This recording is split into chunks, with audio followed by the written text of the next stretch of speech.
अहम खबर दें आपको कि इंतखाबात में मुबैना धांधली के खिलाफ पीटीआई का एहतजाज। लाहौर में पुलिस ने पीटीआई रहनुमा शहजाद फारूक समेत 6 कारकुनान को गिरफ्तार कर लिया है।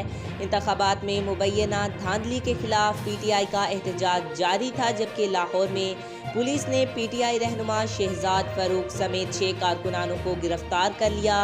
लाहौर से खबर शामिल कर रहे हैं नाजरीन। इंतखाबात में मुबैना धांधली के खिलाफ पीटीआई एहतजाज कर रही थी, जबकि एहतजाज के बाद शहजाद फारूक समेत 6 पीटीआई कारकुनान को गिरफ्तार कर लिया है।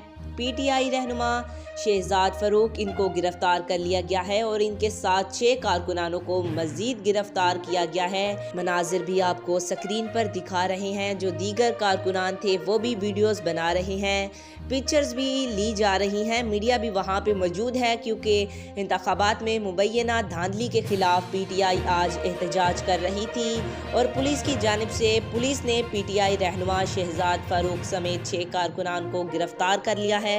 आज तक के लिए इतना ही। मज़ीद ऐसी मालूमाती वीडियो देखने के लिए हमारे चैनल को सब्सक्राइब करें।